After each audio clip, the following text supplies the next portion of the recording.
आता मागच्या ब्लॉगमध्ये बघितल्याप्रमाणे आम्ही यांच्या मावशीच्या घरी आणि यांचा बाबू बघा, आमच्या यांना बाबू खूप आवडतोय, पण तो बाबू काय एका ठिकाणी थांबत नव्हता आणि त्याची मस्ती चालू होती. आणि मग त्याच्यानंतर आम्ही ठरवलं की चला आपण याला झोपवूया, पण आम्हाला काय तो झोपत नव्हता. आम्ही खूप प्रयत्न केला पण तो काय झोपला नाही. आणि यांना घ्यायचं पण होतं, पण त्याला झोपायचं पण होतं, त्यासंग खेळायचं पण होतं, पण तो काही करत नव्हता.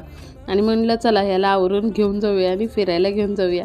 मग आम्ही त्याला घेऊन त्यांच्याच अपार्टमेंटच्या खाली आलो. म्हटलं चला आता ह्याला घेऊन फिरायला जाऊया. तो त्यांच्याकडं जात होता, येत होता, पण रडत पण होता, थांबतच नव्हता एका ठिकाणी. आणि आम्हाला मात्र त्याला बघायला आणि त्याला खेळवायला खूप मजा येत होती.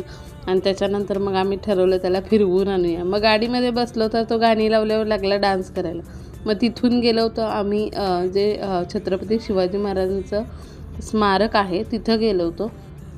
हे GNPT यांनी काहीतरी बांधलेलं आहे. मग तिथं गेलो होतो. खूप छान आहे, तुम्ही एकदा नक्की विजिट करा. इथं छत्रपती शिवाजी महाराजांचं स्मारक आहे आणि रामदास महाराजांचं पण स्मारक आहे.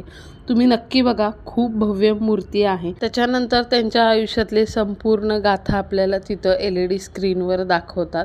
त्याच्यानंतर तिथं छान असे ससे होते, तर आम्ही तेही बघितले. आणि त्याच्यानंतर म्हटलं चला आता ह्यांना अजून फिरवून आणूया, कारण बाबूला आमच्या खूप मजा येत होती. आणि तिथून गेलो आम्ही मग पुढे.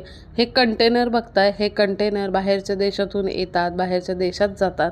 हे कुठे आहे, काय आहे, हे पण मी तुम्हाला दाखवते.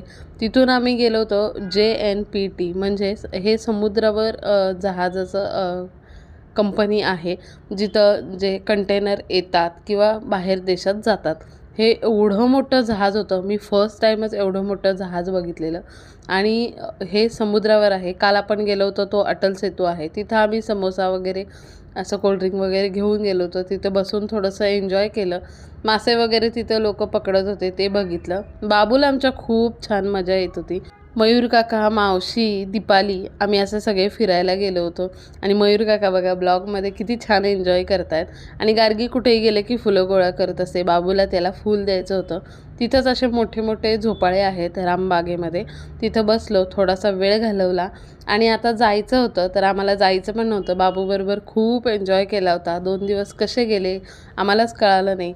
आणि मग थोडा वेळ तिथं बागेत बसलो, तर लगेच पावसाची सुरुवात झाली. आणि मग तिथून मग घरी गेलो, थोडासा चहा वगैरे घेतला. आणि मग तिथून आम्ही म्हटलं चला आता आमच्या घरी जाऊया. 2 दिवस खूप छान मजा केली, मुलींनाही खूप छान वाटलं. चला तर मग भेटूया उद्याच्या ब्लॉगमध्ये.